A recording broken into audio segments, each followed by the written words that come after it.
Hello everyone, this is Nikita. I welcome you all to this amazing platform of Rank of J. Today I will discuss the episode number 6 of Sequence and Series, right?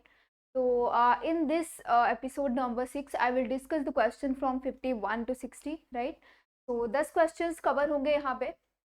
In 10 questions में भी आपको 2-3 concept सीखने को ज़रूर मिलेंगे, ठीक है. अब तक के हमने जो 50 क्वेश्चंस किए हैं उनमें भी आपको बहुत सारे कंसेप्ट मिले होंगे, आपने सीखे होंगे और नोट डाउन किए होंगे, ठीक है. तो चलो शुरू करते हैं आज का ये वाला एपिसोड भी, ठीक है. और इस जितने भी आपको नए कंसेप्ट मिलते हैं या फिर आपने क्वेश्चन को सॉल्व करने के अलग अलग मेथड्स ढूंढे हैं तो बहुत अच्छी बात है, ठीक है. तो आपको जो मेथड सबसे ईजी और सबसे अच्छा लगता है, कम टाइम लेता है, आप उसको फॉलो करिए, है ना. और अगर आपको कोई और नए मेथड्स मिलते हैं या मेरे से आपको अच्छे मिल गए देन वेल एंड गुड. अगर आपसे अच्छे अगर यहाँ पे मिलते हैं तो आप उसको ले लीजिए, ठीक है. तो चलो पढ़ते रहिए, है ना. तो देखिए आज का ये पहला क्वेश्चन क्या है. Number of terms common to the two sequences this and this, ठीक है. आपके पास ये दो सीक्वेंसेस हैं, इनमें से कह रहा है कि कितने टर्म्स कॉमन होंगे, तो आपको ये बताना है. तो पहले आप चेक कर लो क्या ये अरिथमेटिक प्रोग्रेशंस हैं क्या दोनों. अगर ये दोनों एपीज हैं तो आप क्या करिए, इस दोनों का सीक्वेंसेस का या एपीज का फर्स्ट टर्म निकालिए, दोनों का कॉमन डिफरेंस निकालिए. फिर अगर आपको कॉमन एपी की बात करनी है तो कॉमन एपी कैसे निकलती है, दोनों का फर्स्ट कॉमन टर्म लिखिए आप. फिर जो कॉमन डिफरेंस जो होता है आपकी, जो कॉमन एपी आता है उसका कॉमन डिफरेंस क्या होता है, LCM of D1 and D2 where D1 is the common difference of first AP, right. Common first AP का कॉमन डिफरेंस, ठीक है. D1 is the common difference of first AP and D2 will be the common difference of second AP, ठीक है. तो आपको अगर ये दोनों इतना पता था कि D will be the LCM of D1 and D2 तो आपका ये क्वेश्चन बहुत इजीली सॉल्व हो जाता, है ना. तो अदरवाइज अगर आपको ये नहीं पता होता तो आप क्या करते हैं कि पहली वाली एपी का common difference of first term निकालते, सेकंड एपी का common difference of first term निकालते, उसके बाद आप देखते हैं कि पहला कौन सा टर्म कॉमन आया है, फिर आप सीक्वेंस को अपना और आगे एक्सटेंड करते दोनों सीक्वेंसेस को, फिर देखते हैं कि 21 के बाद कौन सा टर्म कॉमन मिल रहा है. तो ऐसे जब आप करते तो आपको बहुत मेहनत करनी पड़ती क्योंकि आपको पूरी सीक्वेंस जो है वो एक्सपांड करनी पड़ती. फिर यहाँ से क्या होता है, अगर आपको कॉमन डिफरेंस मिल गया एपी का तो फिर तो आप बहुत जल्दी प्लस प्लस करके a+d a+2d करके सारे टर्म्स निकाल लेंगे कॉमन सीक्वेंस के, राइट. देखिए आपको पहली सीक्वेंस पता है 17, 21, 25 अप टू 417. तो इसका जो फर्स्ट टर्म है वो कितना है 17, है ना. तो ऐसे अगर आपको ऐसे लिख लो, फर्स्ट एपी आपके पास है 17, 21, 25 और लास्ट टर्म इसका है 417. सेकेंड वाली कौन सी है, देखो यहाँ पे 16, 21, 26 और लास्ट टर्म इज 466, राइट. तो अब देखिए इसका पहला कॉमन टर्म कौन सा है, सबको दिख रहा होगा, first common term is 21, right. तो पहला कॉमन टर्म अगर 21 मिल गया तो यहाँ से आपको पता है कि D1 कितना है, बताइए कॉमन डिफरेंस. तो 21 माइनस 17 कितना होता है 4, ठीक है. और यहाँ से जो D2 कॉमन डिफरेंस आएगा वो कितना आएगा, देखिए 21 माइनस 16 तो कितना आ जाएगा यहाँ से 5, है ना. तो अब आपको क्या मिल गया है, D1 और D2 मिल गया है. तो अब आपको पता लगाना है कि जो आपके पास कॉमन सीक्वेंस आएगी उसका कॉमन डिफरेंस क्या होगा. तो मैंने बोला कि एलसीएम होता है, तो जो D हो जाएगा वो हो जाएगा LCM of D1 and D2 that is 4,5. तो टोटल कितना हो जाएगा 20. अब जैसे आपको मिल गया, अब कॉमन टर्म जो है आपको ए वो भी मिल चुका है, क्या है 21. तो अगर आपको अब A2 निकालना है तो A2 कैसे निकालेंगे आप, a+d that is 21 + 20 which is 41. तो अब आपको जो है सीक्वेंस मिलनी शुरू हो गई है. तो कैसी आएगी सीक्वेंस, देखिए 21 फिर 41. अब ऐसे आपको क्या करना है 20 ऐड करते जाना है सब में. तो नेक्स्ट का क्या हो जाएगा 61. बट आपसे उसने सीक्वेंस नहीं पूछी है, पूछा है कि कितने कॉमन टर्म्स आएंगे इन दोनों से अगर मैं सिलेक्ट करना चाहूँ. तो देखिए आप ये वाला 417 इज लेस देन 466. तो जो कॉमन टर्म्स होंगे वो तो इन बिटवीन 417 ही होंगे और इक्वल भी हो सकता है 417 के. तो सपोज इसको करने का तरीका क्या है, let n terms will be common, right. आपको इनके बारे में नहीं पता है तो let n terms will be common, right. And suppose Tn is equal to जो nth टर्म होगा आपका तो मैंने उसको ले लिया है कि 417, राइट, क्योंकि 466 हो ही नहीं सकता, दोनों में से मुझे कॉमन चाहिए। तो मैं लिख सकती हूँ लेस देन और इक्वल टू 417, ये बोल सकते हैं क्या? या तो इक्वल भी हो सकता है कॉमन टर्म, या तो लेस देन होगा। तो टी एन आपको पता है क्या होता है, a plus n minus one into d which is less than और equal to 417. So you know a is 21, right? And common difference is 20, which is less than or equal to 417. बस इसको simplify करना है, तो क्या हो जाएगा, n minus one into 20 is less than और इक्वल टू 417 माइनस 21. सो ये हो जाएगा 7 माइनस 1 इज 6, और 11 में से 2 गए, कितना बचेगा, 9, और यहाँ पे आ जाएगा 3. ठीक है, इतना ठीक किया है मैंने. 7 माइनस 1 इज 6, 11 माइनस 2 इज 9 और 3. और इधर क्या है 20 में, तो मैं इसको डिवाइड कर दे रही हूँ यहाँ से, तो कितना हो जाएगा, n minus one is less than or equal to this. तो यहाँ से देखो n की वैल्यू कितनी आ जाएगी, n is less than or equal to, एक बार अगर मैं प्लस कर दूँ तो ये कितना हो जाएगा, 396 प्लस 20 डिवाइड बाई 20, तो यहाँ पे आ जाएगा 0 6 ना, और ये हो जाएगा 9 प्लस 2 दैट इज 11 और 1 दैट इज 4 डिवाइड बाई 20. ठीक है, तो अब दो से डिवाइड करेंगे तो कितना हो जाएगा, ये 208 डिवाइड बाई 10, तो ये आ जाएगा 20.8. ना समझ आया क्या? तो मैंने क्या किया, इसको मैंने लिया, ले suppose n terms will be common, तो आपको यही n का वैल्यू पता लगाना था, और and T n is less than or equal to 417, क्योंकि कॉमन टर्म निकालना है तो आप छोटी वाली सीक्वेंस को ही प्रिफर करेंगे लेना. ठीक है, तो मैंने a plus n minus one into d that is T n का फॉर्मूला लगाया, तो n की वैल्यू आ गई है, n is less than or equal to 20.8. अब आपको पता है कि n इज होल नंबर और you can say natural number. ठीक है, जीरो इंक्लूड वैसे नहीं करेंगे हम, तो n belongs to natural number है, तो यहाँ से n की वैल्यू कितनी आ जाएगी, 20, है ना. तो यहाँ से नंबर ऑफ कॉमन टर्म्स आपको कितने मिल गए, 20. ठीक है, तो यही मेथड है करने का. आप एज्यूम करिए कि T n is less than or equal to जो छोटा नंबर हो आप उसको लेंगे, तो यहाँ से आ गई है n की वैल्यू 20, राइट. तो 20 इज योर आंसर. अगला क्या है 52, the sum of the series. इसका सीरीज का सम पूछ रहा है और इनफाइनाइट टर्म से, मतलब ऐसे इन्फिनिटी की बात हो रही है यहाँ पे, राइट. तो अब आपको ऐसे इन्फिनिटी निकालना है यहाँ से, तो वैसे दिया क्या है ऐसे infinity, 1 plus 2/3 plus 1/3 square plus 2/3 cube plus 1/3 to the power 4 plus 2/3 to the power 5, और कुछ इस तरीके का सीक्वेंस है आपके पास अप टू इनफाइनाइट टर्म्स. ठीक है, तो इसका सम पूछ रहा है, तो सम निकालने का एक तो मेथड ये है कि आप इसको डायरेक्ट देखिए कि इसमें कौन सी आपको सीक्वेंस दिख रही है ना. यहाँ पे या तो एपी दिख रही है, जीपी दिख रही है, या कुछ और भी दिख रहा है एजीपी टाइप का, तो आप वो डायरेक्ट फॉर्मूला लगा सकते हैं. दूसरा मेथड क्या होता है, आप इसके टर्म्स को दो सीरीज में डिवाइड कर लीजिए, फिर आप सिंप्लीफाई कर दीजिए. तो देखो मैं क्या करने वाली हूँ, जहाँ पे 3 की ऑड पावर्स है वो वाले सारे टर्म्स को अलग करूंगी, जहाँ पे डिनोमिनेटर में 3 की सारी इवन पावर्स है उनको मैं एक साथ लिखने वाली हूँ, सो दैट देखिए आपको खुद ही पता चल जाएगा कि ये क्या है. तो मैंने क्या बोला, पहले मैं 3 की सारी इवन पावर्स को क्लब करने वाली हूँ, that is 1 plus 1/3 to the power 2, फिर आएगा 1/3 to the power 4, 1/3 to the power 6, और ऐसे जाएगा, राइट. दूसरा देखिए क्या है, सारी ऑड पावर को क्लब करना है, तो this is 2/3 plus 2/3 to the power 3 आएगा, फिर 2/3 to the power 5 and so on, right, up to infinite terms. तो यहाँ से अब आप बताइए ये आपको क्या दिख रहा है, इज दिस एपी, जीपी और एजीपी. तो आप बोल पाएंगे दिस इज जीपी, तो ये जीपी है आपका. विथ कॉमन रेशियो क्या है इसका, सबको पता है कितना आएगा, 1/9, है ना, क्योंकि कॉमन रेशियो निकालने का फॉर्मूला है A2/A1. और अगर जो ब्लैक बुक कर रहा है तो ऑब्वियसली बात है, मैं इतना एज्यूम करके चल रही हूँ कि आपको सब कुछ आता है. सब कुछ आने का मतलब क्या है, यहाँ पे आपको सारे फॉर्मूलेज याद हैं और कहाँ पे अप्लाई करना है सब कुछ पता है. ठीक है, तो ये जीपी है विद कॉमन रेशियो 1/9.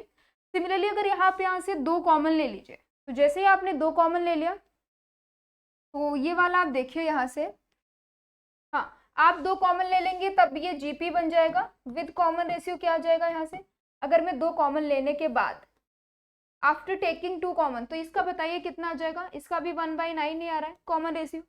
तो बस इसको सिंप्लीफाई कर देना है. तो देखिए यहाँ से इसका फॉर्मूला क्या होता है, a divide by 1 minus r, और you know here a is equal to 1. ठीक है, तो बस यहाँ पे अब नेक्स्ट पेज पे यूज़ कर रही हूँ मैं. तो ये फॉर्मूला हम लगाने वाले हैं, आपको 2 इनफाइनाइट जीपी दिख रही हैं, उसको सिंप्लीफाई करना है. तो यहाँ से फर्स्ट टर्म क्या है आपको पता है, a divide by 1 minus r, so a is 1 और कॉमन रेशियो इज 1/9। ठीक है, common ratio is 1/9। Okay, next वाला क्या करना है आपको, इसमें दो कॉमन ले लीजिए आप। तो अब आपको क्या दिखेगा यहाँ से, 1/3 1/3 क्यूब 1/3 टू द पावर 5, इस तरीके का 1/3 plus 1/3 cube plus 1/3 to the power 5 up to infinite, right. तो बस इसको सिंप्लीफाई करना, तो ये 9 ऊपर चला जाएगा, so this is 9/8 plus 2 into a divide by 1 minus r, so a is 1/3 here, right.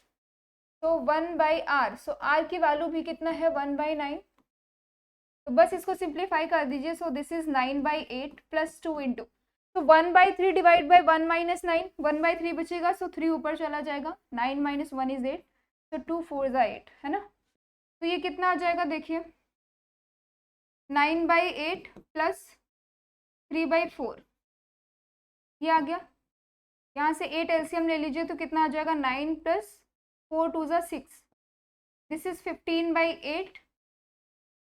तो योर आंसर इज 15/8। मैंने क्या किया है देखिए, 15/8 इज योर फर्स्ट ऑप्शन। मैंने क्या किया है, जो डिनोमिनेटर में 3 की इवन पावर्स थी वो वाले सारे टर्म्स को एक साथ किया, ऑड वाले टर्म्स को एक साथ किया, दो कॉमन ले लिया, तो ये भी एक जीपी है, ये भी एक जीपी है। तो आपको जीपी मिल जाने के बाद तो आपको फॉर्मूला पता ही होंगे एस इन्फिनिटी का क्या होता है, डायरेक्ट फॉर्मूला लगाया और सॉल्व कर दिया। ठीक है, तो ये एस इन्फिनिटी का फॉर्मूला सबको पता है, जीपी में क्या होता है, बस फॉर्मूला लगाया है, सिंप्लीफाई किया है बस। 53 the coefficient of x to the power 8 in the polynomial and this polynomial पूछ रहे, ठीक है। तो कोएफिशिएंट ऑफ x की पावर 8, सो ये जो है थोड़ा इंपॉर्टेंट क्वेश्चन है, इंपॉर्टेंट इन द सेंस अच्छा क्वेश्चन है, मतलब मजा आएगा आपको करने में ये क्वेश्चन। ठीक है, तो देखिए आपके पास कह रहा है कि कोएफिशिएंट ऑफ x की पावर 8 आपको बताना है, बट यहाँ पे जो टोटल फैक्टर्स हैं कितने हैं, number of factors is 10, right. तो टोटल फैक्टर जो 10 है, तो क्या आप मुझे बता सकते हैं कि इस पॉलिनोमियल की डिग्री क्या होगी। तो degree of this polynomial will be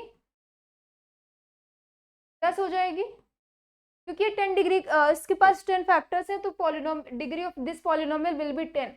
अब आपसे पूछ रहा है कि कोएफिशिएंट ऑफ x की पावर 8, तो थोड़ा समझिए, अगर आपके पास क्वाड्रेटिक होता है, suppose ax² plus bx plus c, ये है, तो अब अगर इसको आप क्यूबिक ही बना लीजिए, सो ax³ plus bx² plus cx plus d। ठीक है, अगर ये क्यूबिक है आपके पास, तो इसकी डिग्री कितनी है, इस बार डिग्री है 3। अब आपसे 2 कम करके यहाँ पे डिग्री कितनी है 10, तो आपसे 8 के बारे में पूछ रहा है। सिमिलरली यहाँ पे डिग्री 3 है, तो अगर मैं पूछूं कि कोएफिशिएंट ऑफ 3 माइनस 2 अगर कर दूं, तो कोएफिशिएंट ऑफ x की पावर 1, तो अगर मैं कोएफिशिएंट ऑफ x की पावर 1 पूछूं, तो कौन सा वाला आएगा, c। और आपको पता है जो c/a आएगा ना, मतलब अगर इसमें डिवाइड करूं मैं इसको, तो a को अगर मैं हटा दूं, तो ये क्या बन जाएगा, x² प्लस b/a(x²) है ना, प्लस c/ax प्लस d/a। तो अगर मैं कोएफिशिएंट ऑफ x² निकालती हूँ, या फिर आप बोल सकते हैं कि कोएफिशिएंट ऑफ x² को मैं क्या बोलती हूँ, सम ऑफ रूट्स, सबको पता है। तो सम ऑफ रूट्स ही ये होता है कि कोएफिशिएंट ऑफ x²। तो सम ऑफ रूट की वैल्यू क्या आती है, सबको पता है कि minus of b/a। Similarly sum of product of roots taken 2 at a time की वैल्यू होती है coefficient of x, that is c/a। फिर लास्ट वाला बचता है प्रोडक्ट ऑफ रूट, मतलब तीनों रूट्स को आप एक साथ ले लीजिए, तो उसको ही हम बोलते हैं कांस्टेंट टर्म। इतना समझ आया। तो अब आप देखिए, जैसे मैंने उसकी, अगर यहाँ पे x³ था, तो जब x² निकालते हैं तो उसकी वैल्यू होती है सम ऑफ रूट। सिमिलरली जब उसे एक कम पावर को देखते हैं, तो उसकी वैल्यू होती है sum of product of roots taken 2 at a time. तो वैसे ही यहाँ पे इसकी डिग्री कितनी है, 10, तो आपसे 8 के बारे में पूछ रहा है। तो जो कोएफिशिएंट ऑफ x की पावर 8 होगा, coefficient of x to the power 8 will be same as sum of product of roots taken 2 at a time। ठीक है,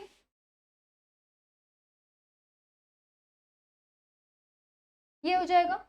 तो अब देखिए इसकी वैल्यू कैसे निकालेंगे। जैसे आपके पास ये 3 रूट, सपोज यहाँ पे अल्फा बीटा गामा थे, क्यूबिक इक्वेशन में अगर आपके पास 3 रूट्स अल्फा बीटा और गामा है ना, तो टोटल हमारे पास कितने आते थे, ऐसे alpha beta plus beta gamma plus gamma delta, कुछ इस तरीके का मिलता था आपको।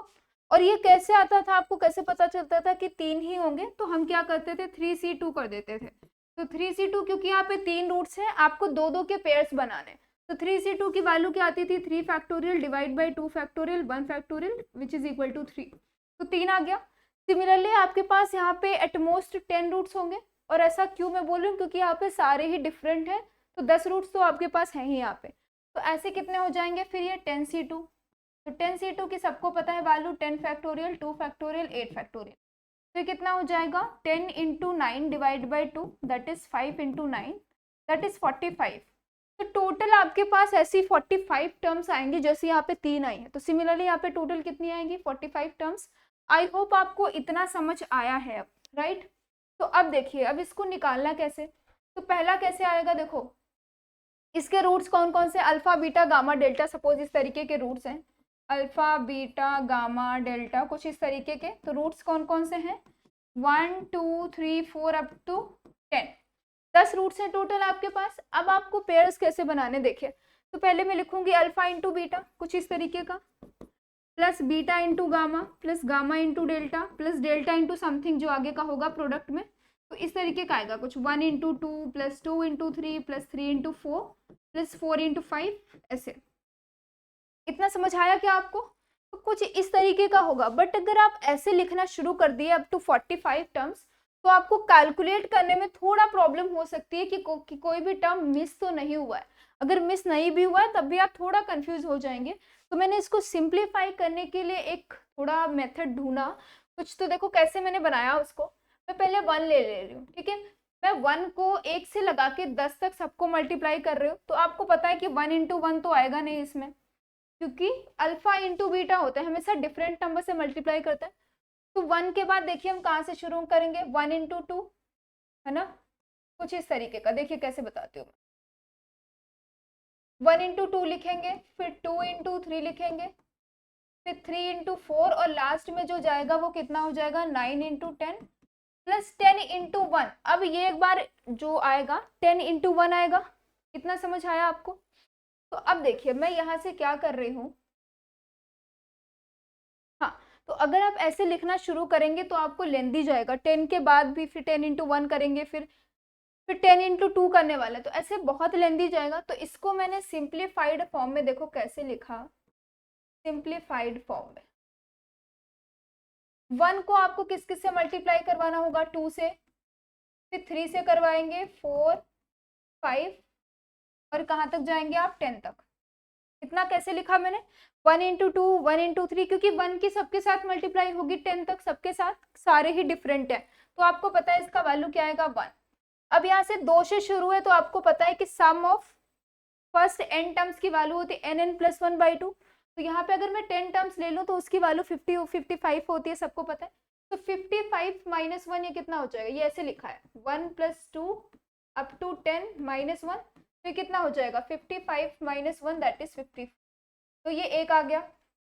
अब आप क्या करेंगे 2 से मल्टीप्लाई करेंगे, जितने रिमेनिंग बच रहे मैं सबको एक साथ लिखूंगी, फिर एड अप कर देंगे, आपका आंसर आ जाएगा, राइट। फिर मैंने 2 से किया, अब 2 इंटू 1 तो लिखेंगे नहीं क्योंकि ये ऑलरेडी आ चुका है, फिर हम 3 से शुरू करेंगे, 3 प्लस 4 2 नहीं आएगा ना, क्योंकि हम ऑलरेडी 1 इंटू 2 लिख चुके हैं, 2 इंटू 2 तो आता ही नहीं है। तो 3 प्लस 4 प्लस 5 अब 2 कहाँ तक जाएगा 10, तो इसकी वैल्यू आप बताइए क्या हो जाएगा 2 इंटू, अब कहाँ से शुरू है, ये 3 से शुरू है 10 तक गया है, तो आपको क्या करना पड़ेगा 55 माइनस 1 प्लस 2, तो कितना हो जाएगा ये 2 इंटू 55 माइनस 3, तो 55 माइनस 3 इज 2 इंटू 52, कितना हो जाएगा 4 और 10 104 ये। अब जितने नंबर्स आ रहे हैं आपको सारे ऐड करने पड़ेंगे, ठीक है। सिमिलरली आप क्या लिखेंगे 3। अब 3 के कितने मल्टीपल्स पॉसिबल हैं, डिफरेंट डिफरेंट वो भी, तो आप देख पा रहे होंगे 3 इंटू 1 यूज हो चुका है, 3 इंटू 2 भी, हाँ 3 इंटू 1, ये 3 इंटू 1 यूज हो चुका है, 3 इंटू 2 यहाँ से यूज हो चुका है, अब 3 इंटू 3 तो आएगा नहीं, तो 3 इंटू 4 से शुरू होगा, तो 4 प्लस 5 प्लस 6, और कहाँ तक जाना है आपको 10 तक, तो इसकी भी वैल्यू आपको निकाल लेनी है क्या आएगी। सिमिलरली जब हम 4 लिखेंगे तो 5 से शुरू होगा इस बार, तो 5 + 6 + 7 और कहाँ तक जाना है 10, इसको भी आपको सिंप्लीफाई करना है, फिर 5 लिखेंगे। सो 5 × 5 तो आएगा नहीं, फिर कहाँ से जाएंगे 5 × 6, तो 6 7 8 9 + 10, इसकी भी वैल्यू निकालिए आप, फिर 6 टाइम्स कितना आ जाएगा 7 + 8 + 9 + 10, है ना। फिर 8 टाइम्स करेंगे सो 9 + 10 आएगा, ओके। फिर लास्ट वाला क्या बचेगा 9 × 10 जस्ट 90। तो अब आपको क्या करना है, इसको ऐड करना है, इसको ऐड करना है, इसकी वैल्यू निकालेंगे, इसकी निकालेंगे, इन सब की वैल्यूज निकाल के जब आप ऐड करेंगे ना तो टोटल सम जो है आपका आएगा, जस्ट अ मिनट, ये आएगा 1320, ठीक है। तो अब जो बच्चे मतलब अच्छे से कर ही रहे सीरियसली होके, तो आप क्या करना, मैंने आपको ये प्रोसीजर बता दिया आपको करना कैसे, तो मैंने आपको सारे इधर टर्म्स भी दे दिए। अब ये आपका काम है, अगर आपको आंसर मैच करना है, आंसर मैच करना तो दूर की बात है, अगर आपको पूरा जो है क्वेश्चन को समझना है कि एक्चुअल में हुआ कैसा है, मैंने इसको बीच में छोड़ा है आधा, तो आप इसको सॉल्व करेंगे, इसका आंसर ठीक है भी या नहीं, आंसर आता भी है या नहीं, है ना, दूसरा आपको समझ आया कि नहीं। तो आपको, आपका काम है कि आप इसको खुद ही, मतलब ये आपकी जिम्मेदारी है कि आप इसको करते हैं या नहीं, ठीक है। तो आप इसको प्रॉपर सॉल्व करेंगे, आपका सम मैच करेंगे, ये आता है या नहीं, ठीक है, तो हमें जरूर बताएंगे कमेंट में, हम पढ़ेंगे, ओके। तो इसको देखना, आप सिंप्लीफाई करना, तो इसका आंसर ये आ जाएगा। आई होप आपको समझ आया होगा। ऐसे करने से आपको क्या हुआ है कि आपके कोई भी टर्म्स मिसिंग नहीं हुए होंगे और आप बहुत इजीली सारे टर्म्स को ले पाए होंगे, क्योंकि टोटल 45 टर्म्स थे, ठीक है, तो उनको ऐड करना थोड़ा कॉम्प्लिकेटेड था, है ना। तो टोटल 45 टर्म्स आ रहे थे, तो उनको ऐड किया तो आपका आंसर ये आ गया। चलो अगला क्या है 54। तो कह रहे हैं alpha is equal to limit n tends to infinity, इस तरीके का कुछ कुछ दिया हुआ है, डिवाइड में n⁴ है, तो अल्फा की वैल्यू पूछ रहा है आपसे, मतलब एक तरीके से लिमिट ही आपसे निकलवाना चाह रहा है ये। तो देखिए, एक तो सिंप्लीफाई करने का तरीका क्या है, आप डायरेक्ट ही इसमें दिमाग लगाने लग जाओ और बहुत टाइम वेस्ट कर दो, ठीक है। दूसरा क्या है, थोड़ा सा पहले ही दिमाग लगा लो और सोच लो, फिर उसके बाद हम कम समय में इसको सॉल्व कर सकते हैं। ऐसा कैसे, तो देखिए यहाँ पे लिखा हुआ है 1³ + 2³ + 3³ अप टू n³। तो मैं क्या कर रही हूँ, क्यूब वाले टर्म्स को अलग कर ले रही हूँ, तो 1³ + 2³ + 3³ और कहाँ तक जाना है हमें n³, राइट। फिर मैं क्या कर रही हूँ, माइनस कॉमन लेके जो स्क्वायर्स वाले सारे टर्म्स हैं उन सबको एक साथ लिख रही हूँ, तो 1² + 2² and last term will be n²। नीचे क्या लिखा हुआ है n⁴, बस कुछ नहीं, अब इसको सिंप्लीफाई कर देना है। तो आपको पता है sum of cube of first n natural numbers, तो क्या होता है nn + 1/2 का होल स्क्वायर, ठीक है। दूसरा क्या होता है sum of squares of first n natural numbers, तो सबको पता है होता है n + 1, 2n + 1/6, और नीचे कितना आ रहा है n⁴, ये ऑलरेडी दिया है आपको। तो जैसे ही आप इसको सिंप्लीफाई कर लेंगे, फिर आपको लगाना है limit n tends to infinity, आपका आंसर आ जाएगा। तो देखिए मैं थोड़ा सा और सिंप्लीफाई कर दे रही हूँ, तो ये लिखा हुआ है n² n + 1 का होल स्क्वायर डिवाइड बाई 4, ठीक है, माइनस ऑफ n + 1, 2n + 1/6 और डिवाइड बाई n⁴। अब आप क्या करिए 4 और 6 का एलसीएम लीजिए, थोड़ा सा सिंप्लीफाई करेंगे आप, तो देखिए कितना आ जाएगा, यहाँ से एलसीएम आएगा 12, तो मैं नीचे लिख रही हूँ 12 n⁴, इधर कितना बचेगा 4 × 3 = 12, तो 3 टाइम्स n² n + 1 का होल स्क्वायर माइनस 6 2 है ना, 6 2 12, सो 2 टाइम्स n + 1, 2n + 1, कितना आ गया। अब आपको कह रहा था कि limit n tends to infinity, तो देखिए आप ऐसे कर सकते हैं limit n tends to infinity. अब यहाँ पे नीचे क्या है, पावर में 4 है, तो यहाँ से मैं हाईएस्ट पावर निकाल रही हूँ, तो n² है और यहाँ से n² निकलेगा, तो n की पावर 4 आ जाएगा, तो अंदर कितना बचेगा देखिए आप 3 इंटू, जैसे आपने n² कॉमन लिया, यहाँ से n कॉमन लेंगे तो n² निकलेगा, तो अंदर कितना बचेगा 1 + 1/n का होल स्क्वायर। यहाँ से देखिए आप n की पावर 4 निकालेंगे, तो यहाँ से इसको मैं क्लोज कर रही हूँ, -2, यहाँ से n निकलेगा, यहाँ से एक n, यहाँ से एक, दैट इज n³, कितना बचेगा ये 1 + 1/n, फिर 2 + 1/n, राइट, और नीचे टोटल कितना है n⁴, इंटू में 12। इतना समझ आया क्या आपको? मैंने कुछ नहीं किया, बस सिंप्लीफाई करा है इसको। तो आप देख पा रहे होंगे यहाँ पे जो n की पावर जो है मैं क्यूब से पूरे को डिवाइड करने जा रही हूँ, तो यहाँ पे बचेगा limit n tends to infinity. अगर मैं दोनों को अलग अलग कर दूं, सेपरेट कर दूं मैं दोनों को, तो देखिए इस वाले टर्म्स के अकॉर्डिंग n4 कैंसिल हो जाएगा, तो कितना बचेगा 3 4 जा यानी 1/4 और 1 + 1/n का होल स्क्वायर। सेकेंड टर्म को अलग करेंगे तो कितना आ जाएगा, यहाँ से 1/6 और यहाँ पे 3 है, यहाँ पे 4 है, तो n भी आएगा नीचे, और कितना आ जाएगा 1 + 1/n 2 + 1/n। जैसे ही आप limit n tends to infinity करेंगे तो ये वाला टर्म तो जीरो हो जाएगा, मतलब 1/n गोज टू जीरो, और ये वाला पूरा टर्म जो है वो जीरो हो जाएगा, है ना, क्योंकि n टेंस टू इन्फिनिटी ये पूरा फैक्टर जीरो हो जाएगा। तो यहाँ पे ये वाला टर्म सिर्फ जीरो जा रहा है, तो फाइनल आंसर विल बी 1/4। ठीक है, तो आपकी जो लिमिटिंग वैल्यू आ रही है यहाँ पे, alpha is the limiting value, so alpha is equal to 1/4 है, राइट। तो ये कैसे सिंप्लीफाई किया मैंने, स्क्वायर्स वाले टर्म्स को एक साथ क्लब किया है, क्यूब वाले को एक साथ, जस्ट एक्सपेंशन को फॉर्मूला रखा है, सिंप्लीफाई किया है, तो इनकी वैल्यू आ गई है अल्फा इज इक्वल टू 1/4। ठीक है, इसमें भी कुछ नहीं था, सिंपल था ये भी। फिर क्या है 55। Okay, if 16x to the power 4 एक बाई क्वाड्रेटिक इक्वेशन आपके पास है, where a and b belongs to real number, has positive real roots only.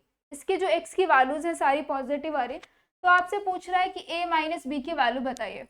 तो किस किस को याद आया कि मैंने इसको एपिसोड नंबर 2 या 3 में इसको ऐसा ही क्वेश्चन सॉल्व किया था, वहां पे ये बाई क्वाड्रेटिक इक्वेशन जो है x - 1 टू द पावर 4 में कन्वर्ट हो गई थी। किस किस को याद है? जब मैंने इसमें am और gm का कंसेप्ट लगाया था, उसके बाद सिंप्लीफाई किया था, तो वहां पे कुछ 2a माइनस बी कुछ ऐसे वैल्यू पूछ रहा था। तो सेम है, am gm का कंसेप्ट लगाना है, अल्फा बीटा गामा डेल्टा की वैल्यूज निकालनी है। ये बाई क्वाड्रेटिक इक्वेशन किसी एक सिंपल इक्वेशन में कन्वर्ट हो जाएगी, आप उसको एक्सपैंड करेंगे, a और b जो है कोएफिशिएंट कंपेयर करेंगे, a माइनस बी की वैल्यू निकाल देंगे। ठीक है, तो मैं आपको करके दिखा देती हूँ फिर से, नेक्स्ट टाइम अगर आएगा ये रिपीट होगा तो फिर आप ही सॉल्व करेंगे। ठीक है, चलो तो देखिए यहाँ पे क्या लिखा हुआ है, 16x to the power 4 minus 32x³ plus ax² plus bx plus 1 equal to 0, where a and b belongs to real number, और ये जो बाई क्वाड्रेटिक इक्वेशन है उसके पास सिर्फ पॉजिटिव रूट्स है। तो let alpha beta gamma delta all are positive, be its real roots. ठीक है, ये सारे रियल रूट्स हैं। तो अब बताइए यहाँ से अगर मैं सम ऑफ रूट लिखूंगी तो कितना आएगा, alpha plus beta plus gamma plus delta. तो सम ऑफ रूट की वैल्यू यहाँ से कितनी आ जाएगी, -32 डिवाइड बाई 16 दैट इज 2, है ना, माइनस टाइम्स करेंगे तो 2 आ जाएगा। सिमिलरली अगर मैं प्रोडक्ट ऑफ रूट की बात करूं तो क्या होता है, अल्फा बीटा गामा डेल्टा, तो यहाँ पे minus plus minus,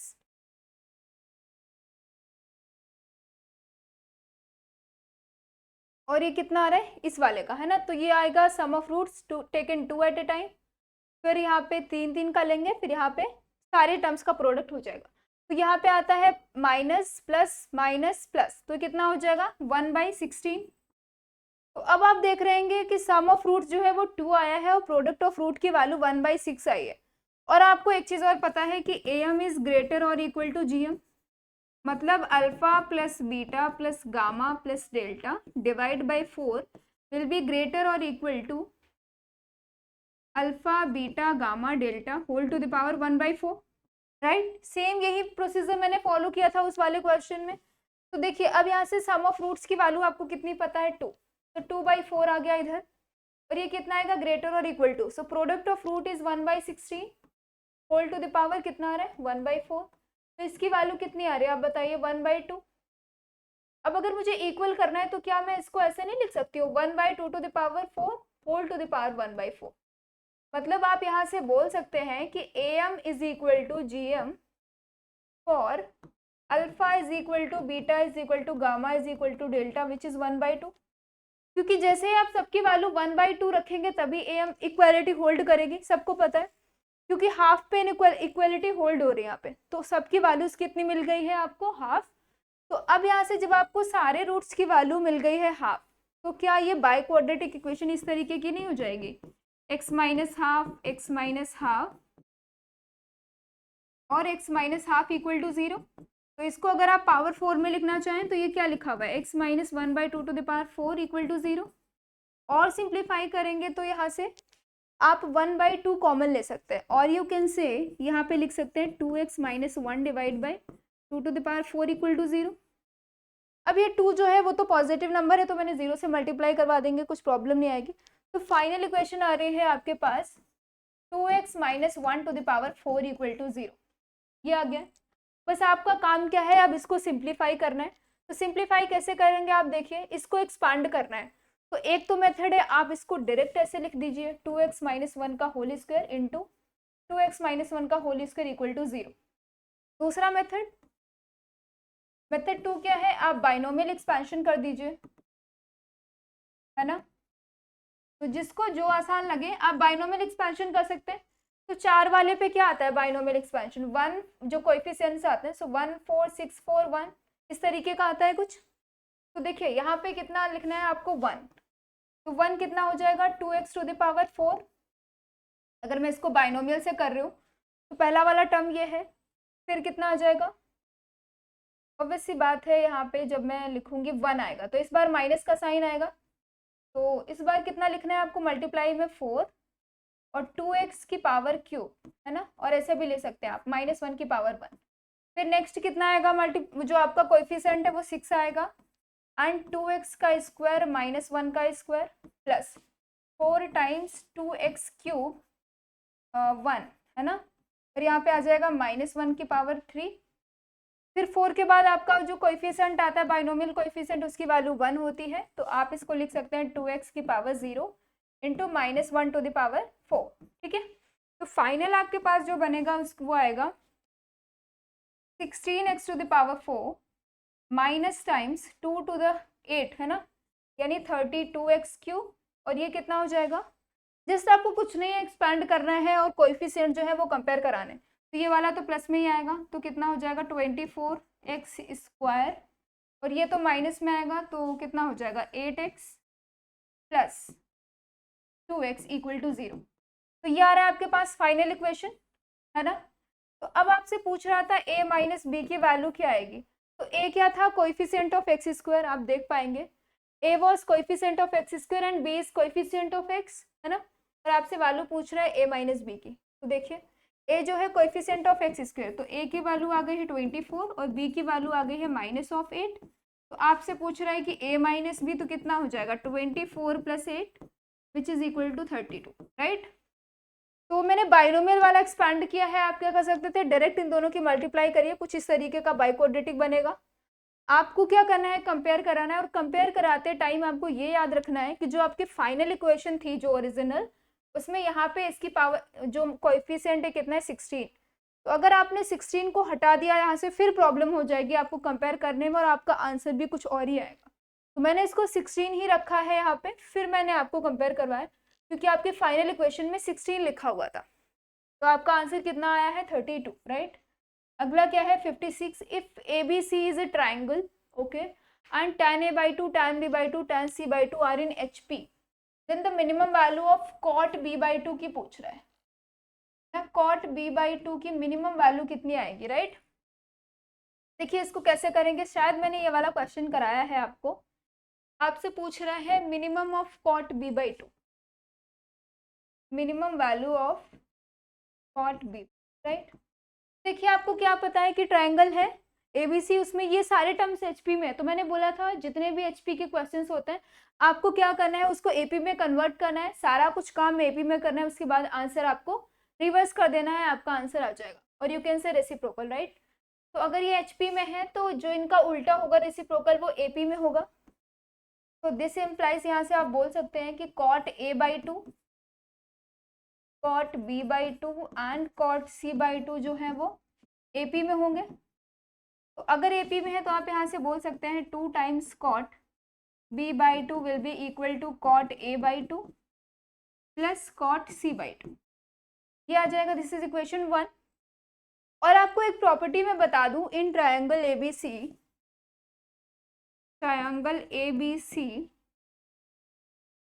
cot a/2 cot B by two cot C by two is equal to cot A by two plus cot B by two plus cot C by two. मतलब अगर आप cot A cot B cot C का product करते हैं वो equal होता है इनके सम के, ठीक है। तो दिस इज इक्वेशन 2। तो अब आपको देखो पता है 2 कॉट बी बाई टू की value cot A plus cot C by two है, तो cot A by two plus cot C by two इनकी जगह में क्या रखने वाली हूँ 2 कॉट बी बाई टू। तो from 1 and 2 we can write cot a by 2 into cot c by 2 into cot b by 2 is equal to, ये cot b by 2 तो ऑलरेडी ही है मेरे पास, और इनकी जगह पे इन दोनों के सम की जगह पे इसकी वैल्यू कितनी आ रही है 2 cot b by 2, राइट। तो मैं प्लस में लिख दूंगी 2 cot b by 2। तो टोटल सम कितना आ गया है 3 cot b by 2, राइट। और इधर कितना है cot A by two into cot B by two into cot C by two. कुछ आपको दिख रहा है क्या यहाँ से? आप देख पा रहे होंगे इधर भी कॉट बी बाई टू इधर भी कॉट बी बाई टू है, तो क्या मैं दोनों को कैंसिल आउट कर सकती हूँ? ऑफकोर्स कर सकते हैं। तो यहाँ से अब आप बोल पाएंगे कि cot A by two into cot C by two की वैल्यू कितनी आ रही है आपके पास 3। इतना समझ आया? अब आपको इन दोनों की वैल्यू जो है 3 मिल चुकी है, तो अब आप यहाँ से ए एम और जी एम का कंसेप्ट लगा सकते हैं क्या कॉट ए बाई टू और कॉट सी बाई टू पे। तो आपको पता है कि ए एम इज ग्रेटर और इक्वल टू जी एम, तो दिस इम्प्लाइज, क्योंकि आपसे उसने जो है कॉट बी बाई टू की जो है मिनिमम वैल्यू पूछी थी, इसलिए मैंने क्या किया cot A by two cot C by two का यूज करूंगी सो दैट आपको कॉट बी बाई टू के फॉर्म में कुछ कुछ आंसर मिल जाए। तो देखिए कैसे आता है, तो cot A by two cot C by two, right. तो cot A by two plus cot C by two divide by two will be greater और equal to cot A by two into cot C by two whole to the power 1 by 2। और आपको पता है इसकी value आपके पास अभी कितनी आई है 3, तो 3 टू द पावर 1 बाई 2। और यहाँ से ये वाला 2 अगर इधर गया तो ये कितना हो जाएगा cot A by two plus cot C by two, ठीक है। और आपको पीछे से पता है कि cot A by two cot C by two की वैल्यू कितनी है 2 times cot B by two, क्योंकि आपको पता है कि जो ये है cot A by two cot B by two cot C by two A B में, तो ये वाली प्रॉपर्टी हम यूज करने वाले हैं। तो इसकी जगह हम रिप्लेस कर सकते हैं कितना 2 times cot B by two is greater और इक्वल टू 2 टाइम्स √3 लिख सकते हैं क्या? तो 2 और 2 विल बी कैंसल आउट। तो आपको पता है कि cot B by two is greater और equal to √3। So this implies minimum value of cot b by 2 is how much? √3, right? तो इसकी मिनिमम वैल्यू कितनी आ गई है आपके पास √3। तो एक बार मैं फिर से रिकॉल करा देती हूँ आपको क्या किया है मैंने। देखिए सबसे पहले आपको पूछ रहा था कि जो ट्रायंगल एबीसी है उसमें ये तीनों टर्म्स एचपी में है, तो मिनिमम वैल्यू बतानी थी आपको कॉट बी बाई टू की। मैंने इन सब का रेसिप्रोकल कर दिया तो ये सारे कॉट में कन्वर्ट हो गए। So cot A by two cot B by two cot C by two will be in AP. AP की प्रॉपर्टी लगाई है, एक ये कंडीशनल जो आप बोल सकते हैं एक प्रॉपर्टी होती है, तो cot A by two cot B by two cot C by two sum के इक्वल हो जाता है जब ट्रायंगल एबीसी हो या फिर ए प्लस बी प्लस सी का सम 180 डिग्रीज हो। फिर मैंने दोनों को यूज किया, दोनों इक्वेशन को मैंने कुछ कुछ वैल्यूज पुट करी है, तो यहाँ से इन दोनों का प्रोडक्ट मिल गया। फिर मैंने ए एम और जी एम का कंसेप्ट लगाया है, इसको वैल्यू पुट करी है और इसकी वैल्यू पुट करी है, तो वहाँ से आपको मिल गया है कॉट बी बाई टू की minimum value which is √3, right. चलो अगला क्या है 57। कह रहा है if alpha and beta are the roots of the quadratic equation this then the value of this. आपसे एस इन्फिनिटी एक तरीके से पूछ रहा है दो सीरीज का, राइट। तो दो सीरीज का आपसे सम पूछा गया है यहाँ पे, तो सोचिए इसका मेथड 1 क्या है। बहुत से बच्चे मेथड 1 लगाएंगे, so method 1 is the tough method, मतलब लेंदी मेथड कि बच्चे क्या करेंगे इसको summation alpha r summation beta r करेंगे, है ना। फिर अल्फा की वैल्यू निकालेंगे, अल्फा स्क्वायर निकालेंगे, फिर उनका क्या करेंगे कॉमन रेशियो, ये सारी चीज़ें, तो वहाँ से आपको प्रॉब्लम हो जाएगी। मेथड 2 इज इजी मेथड, वो मैं बताती हूँ, तब तक आप लोग भी सोचिए मेरे साथ, है ना।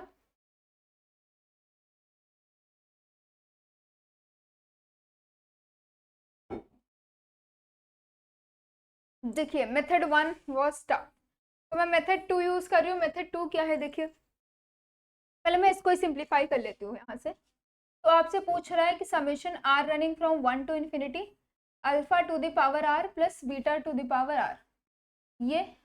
और आपको इसने दिया है कि अल्फा और बीटा जो है ना इसके रूट्स हैं क्वाड्रेटिक इक्वेशन के।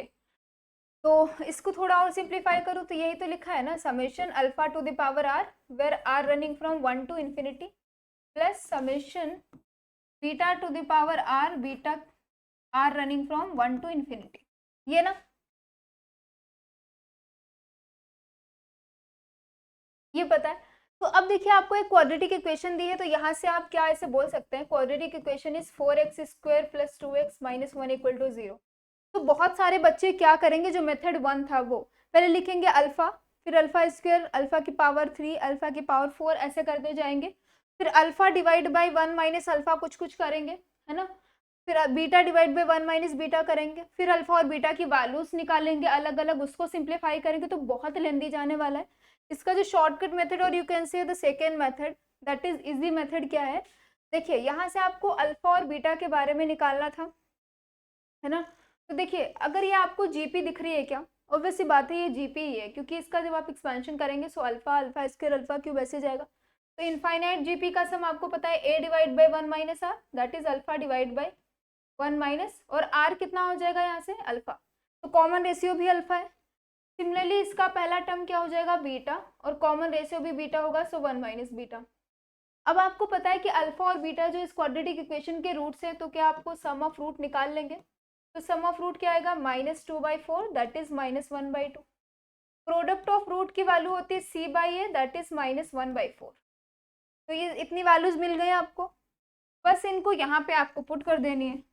तो इसको जब एलसीएम लेंगे तो क्या हो जाएगा, alpha times 1 minus beta plus beta times 1 minus alpha divide by 1 minus alpha 1 minus beta, ठीक है। तो बस इसको सिंप्लीफाई करना तो देखिए सेकंड स्टेप में क्या आएगा, ये आ जाएगा अल्फा प्लस बीटा और माइनस ऑफ 2 अल्फा बीटा, ठीक है। नीचे देखिए क्या आएगा, तो आएगा 1 minus alpha minus beta plus alpha beta. इसको थोड़ा और सिंप्लीफाई करिए तो देखिए क्या आ जाएगा, मैं यहीं पे कर रही हूँ इसको, अल्फा प्लस बीटा। तो अल्फा और बीटा, अल्फा प्लस बीटा की वैल्यू कितनी है, -1/2, ठीक है। अब कह रहे हैं minus of 2 alpha beta, so minus of 2 alpha into beta की वैल्यू कितनी है, -1/2। Alpha plus beta is -1/2।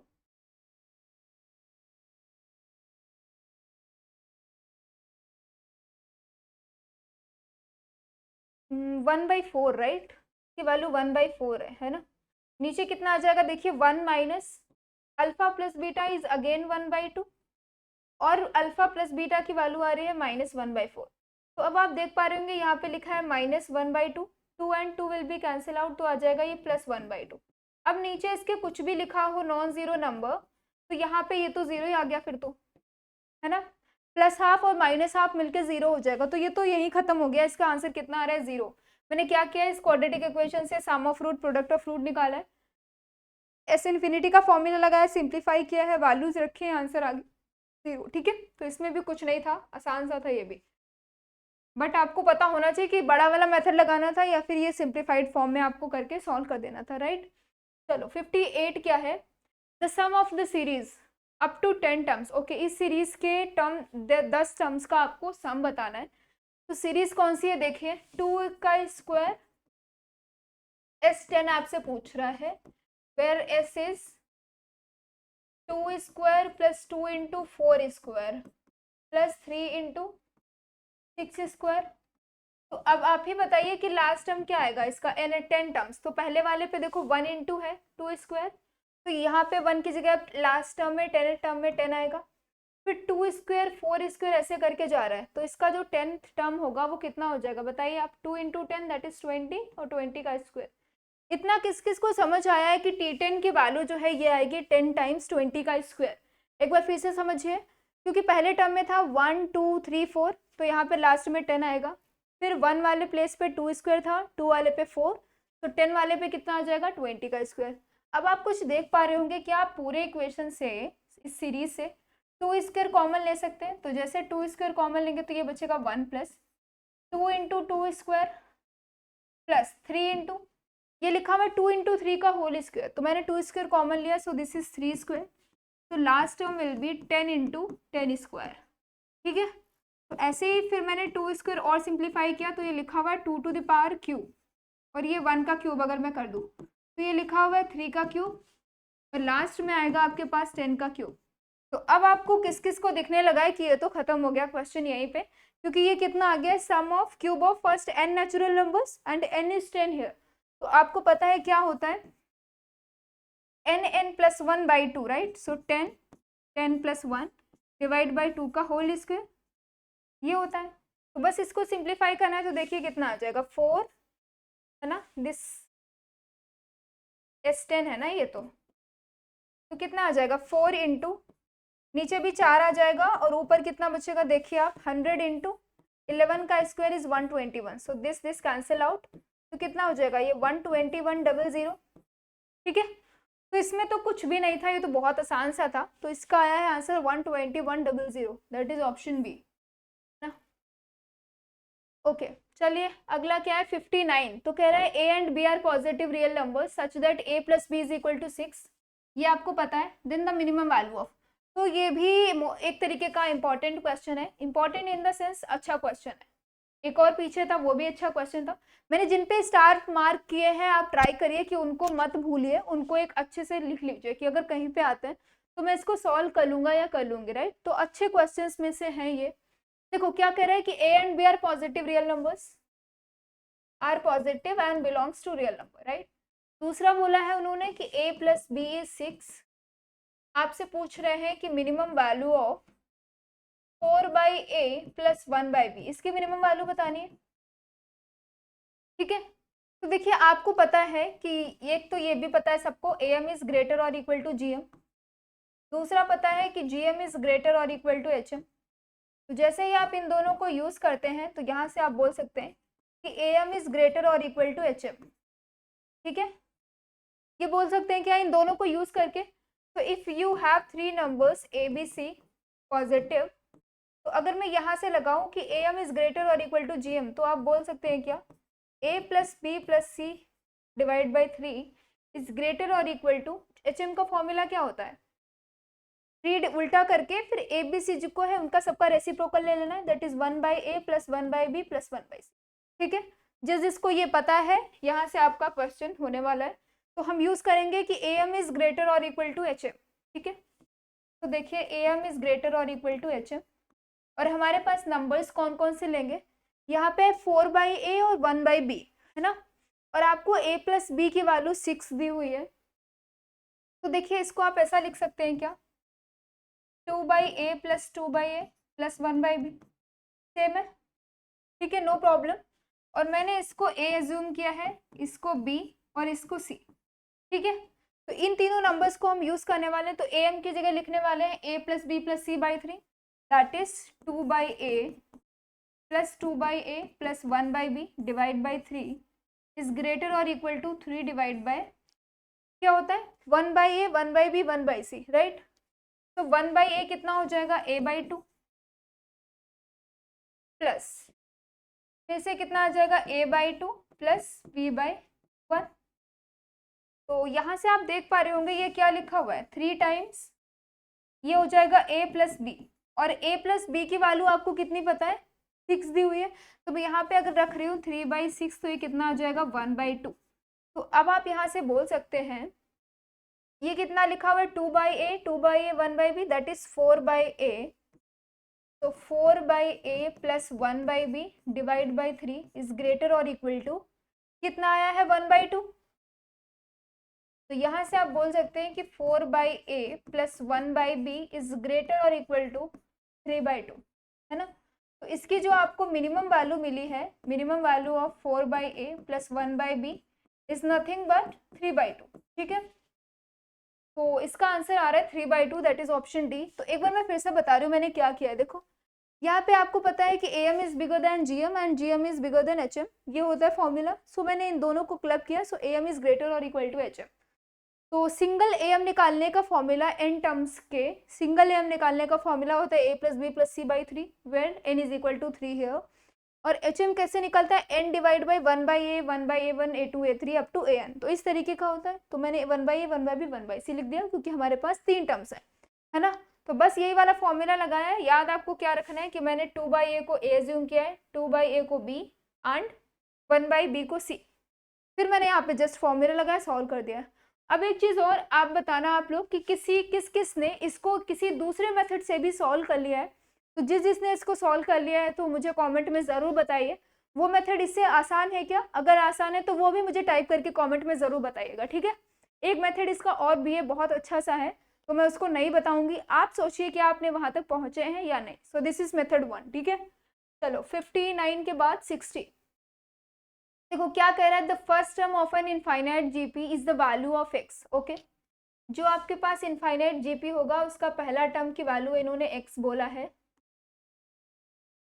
फिर कह रहे हैं सेटिस्फाइंग द इक्वेशन, ये इक्वेशन है आपके पास log 4 to the power x minus 15 प्लस x माइनस 2 इक्वल टू 0। तो यहाँ से जो x की वैल्यू आएगी वो आपका फर्स्ट टर्म होगा।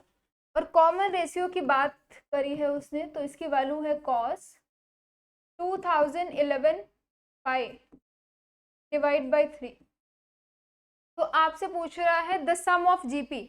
अच्छा, तो फिर इनफाइनाइट टर्म से तो एस इन्फिनिटी की बात पूछ रहे हैं आपसे इन जीपी। तो अगर आपने ए और आर की वैल्यू निकाल ली फिर तो एस इन्फिनिटी खत्म हो जाएगा, क्योंकि इसकी वैल्यू होती है A divide by 1 minus r. Value रखनी है, आपका आंसर आ जाएगा। तो यहाँ से आप सिंप्लीफाई करके ए की वैल्यू निकाल सकते हैं, मतलब एक्स की वैल्यू, राइट। तो देखिए कितना हो जाएगा ये log 4 to the power x minus 15 is equal to 2 minus x. Taking anti log both sides, तो ये कितना हो जाएगा 4 to the power x minus 15 is equal to 4 to the power 2 minus x. तो इसको आप क्या लिख सकते हो, 4 to the power x minus 15 is equal to 4 to the power 2 that is 16 minus 4 to the power x minus x ना into में।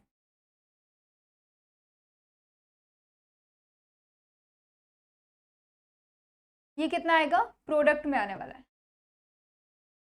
Okay, तो अब देखिए यहाँ से आप क्या करिए कि 4 टू द पावर x को t ले लीजिए, क्योंकि ये क्वाड्रेटिक बन जाएगा फिर आपका t के फॉर्म में, है ना। तो देखिए यहाँ से आप क्या लिख सकते हैं, let 4 to the power x is equal to t। तो जैसे ही आप इसको t एज्यूम करेंगे तो ऑब्वियस सी बात है t पॉजिटिव नंबर होगा। As you know 4 to the power x is positive number, ठीक है। तो यहाँ पे जैसे आप t रखेंगे तो कितना हो जाएगा, t minus 15 is equal to 16 times, और यहाँ पे कितना आ जाएगा t to the power minus 1, है ना। तो जब ये नीचे जाएगा तो ये हो जाएगा t square minus 15t minus 16 equal to 0। तो इसको आप लिख सकते हैं t square minus 16t plus t minus 16 equal to 0। मतलब t इज इक्वल टू एक तो 16 आ जाएगा और एक आ जाएगा t is equal to minus 1। तो आपको पता है कि t is positive, so t can not be minus 1, right. तो t की वैल्यू 16 आ गई और t को मैंने क्या लिया था,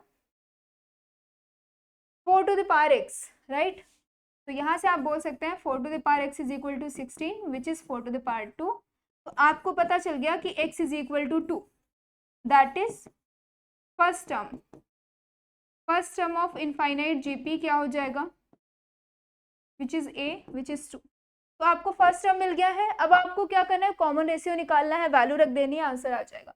तो देखिए यहाँ से कॉमन रेशियो कितना आ जाएगा, यहाँ से ये लिखा है cos 2011 पाई बाई 3, है ना। तो इसको जब सिंप्लीफाई करेंगे तो ये क्या हो जाएगा, देखो इसको अलग अलग कर सकते हैं क्या, पाई बाई 3 के फॉर्म में।